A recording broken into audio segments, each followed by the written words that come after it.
بسم اللہ الرحمن الرحیم۔ شدت طلب اذا قلم سنیہا رؤف۔ قسط نمبر 4۔ میسر مجھے 1000 لوگ ہیں مگر ہائے وہ ایک شخص جو بہت قریب ہوتے ہوئے بھی پہنچ سے دور ہے میری۔ اسے چاہا ہر سانس کے ساتھ ہے میں نے مگر ہائے بڑا بے رحم ہے وہ شخص۔ اس پر اٹھتی ہر نگاہ ناگوار گزرتی ہے مجھے، پر ہائے کیا فرق پڑتا ہے اسے، مجھے پسند نہیں کوئی اس پر نگاہ ڈالے۔ مگر ہائے وہ شخص جھک جھک کر ملتا ہے سب سے، کبھی دل چاہتا ہے چھوڑ دوں یہ محبت، مگر ہائے ہر سانس کے ساتھ یاد آتا ہے وہ شخص۔ اب تو عرصہ گزرا راہ یار کو تکتے، مگر ہائے سب رستے بھول گئے ہیں۔ وہ شخص کوئی دم بتاؤ یا حل ہی ڈھونڈ دو جس سے میرا رہے ہمیشہ وہ شخص۔ اذا قلم سنیہا رؤف۔ ماضی آج اس کا اس یونیورسٹی میں پہلا دن تھا۔ بے شک اس کا باپ یہ یونیورسٹی افورڈ کر سکتا تھا، لیکن اس کا ایڈمیشن اس کی ذہانت کی بنا پر ہوا تھا۔ منت وقار کے والد ایک بزنس مین تھے، وہ اکلوتی اولاد تھی ان کی۔ اس کے والدہ کی وفات تب ہوئی تھی جب وہ 10 سال کی تھی۔ وہ پہلے بھی بہت نازک مزاج تھی اور ماں کے بعد تو نہایت حساس ہو گئی تھی۔ آج اتنی بڑی یونیورسٹی میں لڑکوں کے درمیان اس کی ٹانگیں کانپ رہی تھی۔ اس نے اب تک لڑکیوں کے ادارے میں پڑھا تھا، لیکن اب وہ پہلی بار لڑکوں کے ساتھ پڑھنے آئی تھی۔ وہ اس لیے کیونکہ اس کے والد اس نے بزنس پڑھا کر اس کے پاؤں پر کھڑا کرنا چاہتے تھے۔ دروازے پر کھڑے اسے 10 منٹ ہو گئے تھے۔ اسے یہاں اپنا آپ کھوتا ہوا نظر آیا تھا۔ راستے سے دور ہو کر کھڑی ہو مس۔ پیچھے سے کسی لڑکے نے ہانک لگائی تو وہ چونکی اور ڈر کر سائڈ پر ہٹی تھی۔ او ہیلو بیوٹی۔ ابھی وہ قدم آگے بڑھاتی ہے ایک لڑکے کی آواز پر تھمی جو اسے ہی دیکھ رہا تھا۔ گلابی کلر کی شلوار قمیض پر 1.5 انچ کا دوپٹہ، بالوں کو پونی میں قید کیے بنا میک اپ کے گلابی رنگت بھرے گال، متناسب سراپا اور درمیانہ قد، وہ بے حد حسین تھی۔ اسے مزید حسین اس کی معصومیت بناتی تھی۔ کیوں چالاکی اور دنیا سے لڑنا اس نے ایک بند گھر میں کہاں سیکھا تھا؟ اس کے باپ نے اسے بہت سنبھال کر رکھا تھا، اپنے باپ کے علاوہ کوئی دوست رہا ہی نہیں تھا اس کا۔ یہی وجہ تھی کہ کالج اور اسکول میں اس کا ایک بھی دوست نہ تھا۔ اس نے اس لڑکے کو دیکھا جس نے اس کے سامنے ہاتھ کیا تھا، وہ شکل سے ہی کوئی آوارہ لگا تھا۔ اس کا سانس سوکھا۔ قاسم دلاور۔ اس نے ہاتھ آگے کرتے ہوئے اپنا نام بتایا اور اس کا دریافت کرنا چاہا، لیکن اس نے جواب نہ دیا۔ ہمت ہی نہ ہوئی۔ اس کی آنکھوں کی معصومیت پر وہ لڑکا مسکرایا، جیسے شکاری شکار کو دیکھ کر مسکراتا ہے۔ کس ڈپارٹمنٹ جانا ہے کیوٹی؟ اس نے ہاتھ پیچھے ہٹاتے چہرے پر مسکراہٹ لیے پھر سے دریافت کیا۔ بزنس، اس نے کہتے نظریں جھکائی۔ اس کی صدا پر دور کھڑے کافی لڑکوں کے چہرے چمکے تھے۔ او ہو، سامنے دیکھ رہی ہو وہ بلڈنگ؟ اس میں F7 روم تمہاری کلاس ہے اور پہلا لیکچر شروع ہو چکا ہے، جاؤ فوراً، اس سے کہتے اسے ڈرایا تو وہ بنا اس کی طرف دیکھے تیز قدم آگے بڑھاتی اٹھی تھی۔ آپا اسے لے کر وہاں سے نکل گئی تھی۔ اب کیا کرنا تھا انہیں وہ نہیں جانتی تھی۔ وہ اسے گھر لے آئیں، کھانا کھلایا، آرام کرنے کی تلقین کی، لیکن اس کا دماغ آج ہوئے سانے کو یاد کرتے مفلوج ہو گیا تھا۔ اب کوئی نہیں ہے میرا، میں کہاں جاؤں گی؟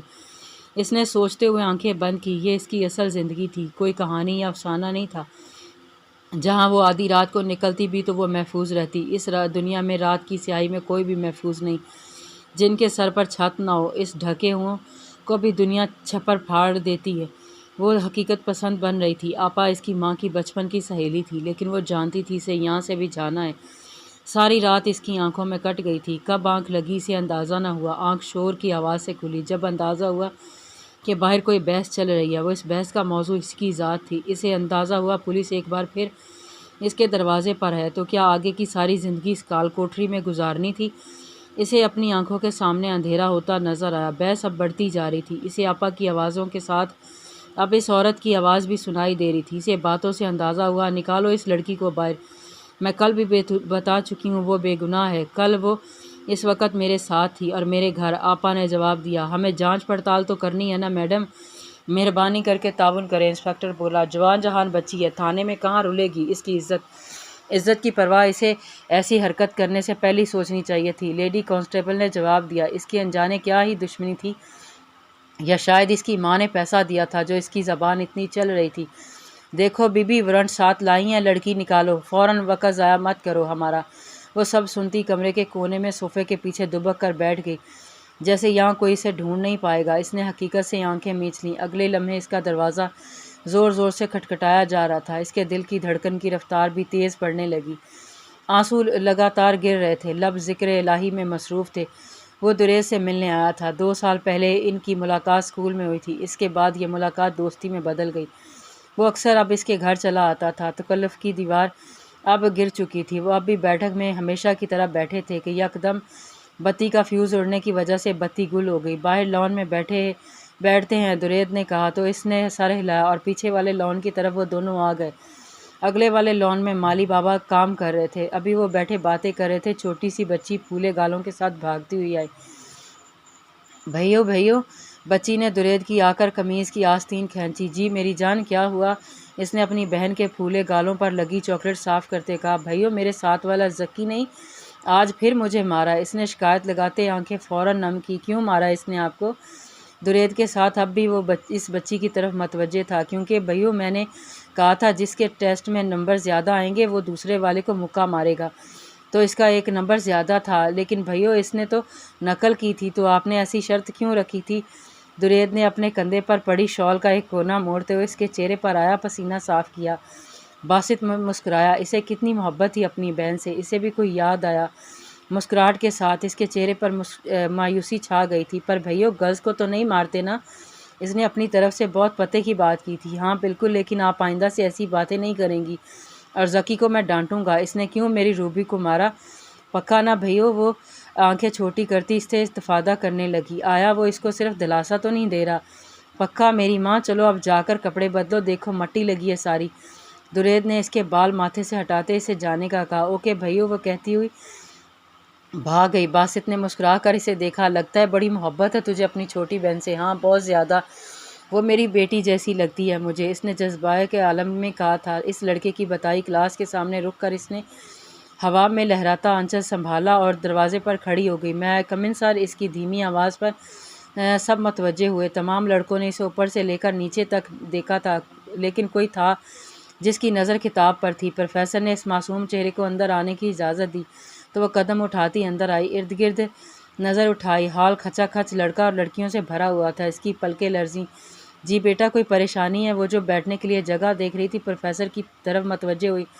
پڑھنے آئی ہوں، اس نے دھیمے سے کہا۔ آدھی کلاس کے اسٹوڈنٹ چہروں پر مسکراہٹ بکھری تھی۔ بیٹا، یہ پڑھنے کی جگہ ہے، آپ بتائیں کس ڈپارٹمنٹ میں پڑھنے آئی ہیں؟ انہوں نے شائستگی سے کہا۔ بزنس۔ آنکھیں پھر جھک گئیں۔ فرسٹ سیمسٹر، سر نے دریافت کیا تو اس نے تیزی سے سر ہلایا۔ بیٹا، یہ بزنس ڈپارٹمنٹ ہے، لیکن آپ غلط کلاس میں آئی ہیں، یہ لاسٹ سیمسٹر کی کلاس ہے۔ ہاں ہاں، کئی لڑکوں کا کہکہ بلند ہوا تو اس کی آنکھیں نم ہوئیں۔ سر نے ایک سخت نگاہ سب پر ڈالی۔ کیا نام ہے آپ کا؟ سر کو وہ بچی نہایت معصوم اور پیاری لگی۔ منت وقار۔ بہت پیارا نام ہے آپ کا، آپ کی طرح۔ کیا کرتے ہیں آپ کے والد؟ پروفیسر نے دریافت کیا۔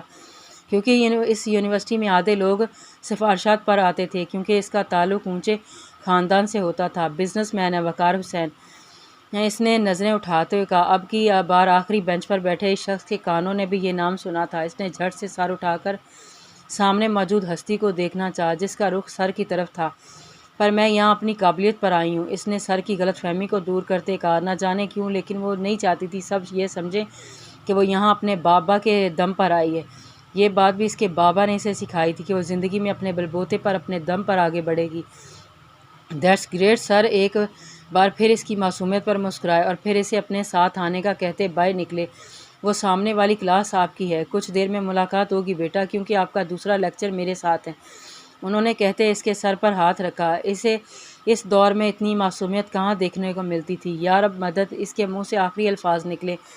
دروازہ ٹوٹ گیا تھا، اس کے سر پر کھڑے تھے۔ اس نے بے یقینی سے اپنے ہاتھ پر لگی ہتھ کڑی کو دیکھا تھا، آنکھیں بند کیں اس امید پر کہ سانس اس کے جسم کا ساتھ چھوڑ دے، لیکن نہیں، دھڑکنیں تو چل رہی تھیں۔ ابھی ایک لمحے کے لیے اسے سب یاد آیا۔ اس کی زندگی کسی فلم کی طرح اس کی آنکھوں کے پردے پر ابھری تھی۔ وہ اس کے ساتھ گھسیٹتی چلی گئی۔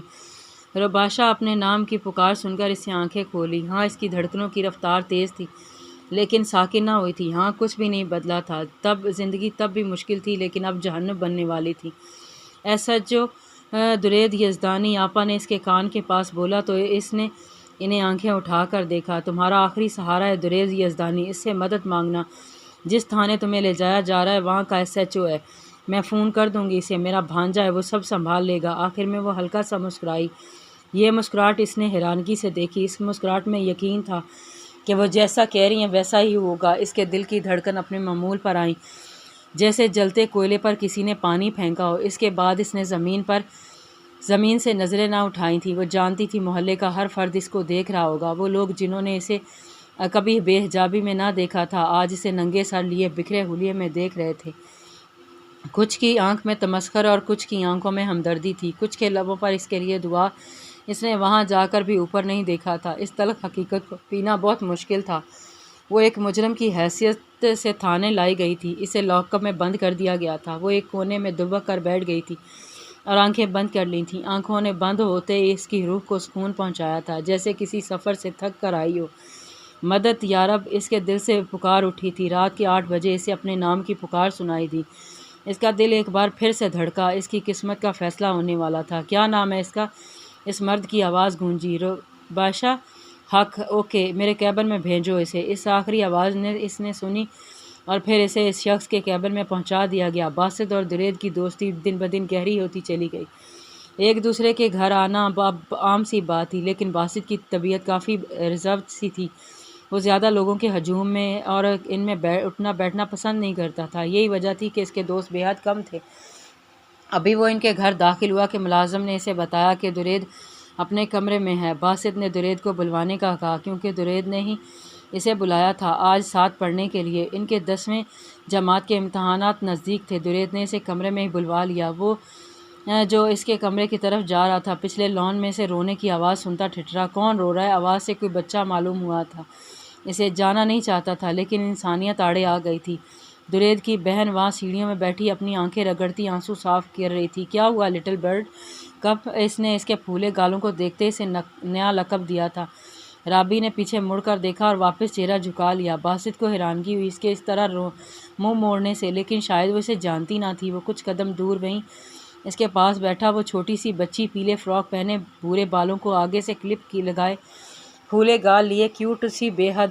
کیا ہوا بٹر کپ؟ میں آپ کے بھائیوں کو دوست ہوں، آپ مجھے بتا سکتی ہو؟ باسط نے اسے کریدا۔ میں نہیں بتاؤں گی، اس نے سو کرتے کہا۔ کیوں؟ کیونکہ میں سب سے ناراض ہوں، اس نے کہتے اپنے فراک کو اٹھاتے اس نے ناک صاف کیا تو وہ مسکرایا۔ ہو سکتا ہے میں آپ کی ناراضگی دور کر سکوں۔ اسے وہ کیوٹ سی لڑکی پسند آئی تھی۔ نہیں، بڑے لڑکے اچھے نہیں ہوتے۔ اس نے باسط کو دیکھ کر ایک بار پھر آنکھ رگڑ ڈالی، جو اب سرخ ہو گئی تھی بار بار رگڑنے سے۔ اچھا، اور وہ کیوں؟ کیونکہ وہ اچھی باتیں نہیں کرتے، وہ ہرٹ کر دیتے ہیں، اس نے کہتے ہوئے آنکھیں رگڑنا چاہیں کہ اس نے اس کا ہاتھ تھاما۔ ہم نو، آپ کو کس نے ہرٹ کیا؟ میں تو نہیں بتاؤں گی، انہوں نے بولا ہے کسی کو مت بتانا، نہیں تو کل مجھے سزا ملے گی۔ کون؟ کس نے کہا؟ باسط کو حیرانگی۔ وہ اس گھر میں اس نے کسی کو نہیں دیکھا تھا، وہ کس کی بات کر رہی ہے؟ اس شخص نے سر پھر سے جھکایا، چہرے پر تلخ مسکراہٹ ابھری۔ جلد ملاقات ہوگی آپ سے منت وقار۔ لیکچر اوور ہوتے ہی وہ باہر نکل گیا۔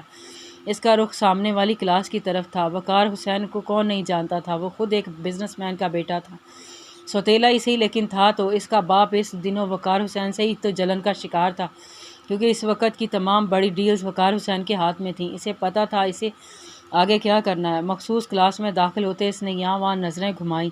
وہاں موجود آدھی لڑکیوں نے اسے دیکھتے دل پر ہاتھ رکھا تھا۔ کالی شلوار قمیص پر براؤن چادر، کندھے پر رکھے سلیوز کوہنیوں تک ٹکائے، بالوں جل سے سیٹ کیے گئے، صاف رنگت اور تراشے ہوئے خد و خال لیے وہ جذب نظر تھا۔ اس کے چہرے کی کراہتی اسے دوسروں سے منفرد بناتی تھی۔ یہ وجہ تھی کہ وہ زیادہ کسی کو منہ نہیں لگاتا تھا۔ وہ جانتا تھا اپنی قیمت، وہ جانتا تھا لڑکیاں اس کی خواہش مند رہی ہیں، لیکن ایک دو دوستوں کے علاوہ اس کی کبھی زیادہ انٹرسٹ نہ لیا تھا۔ منت وقار، ہو از منت وقار؟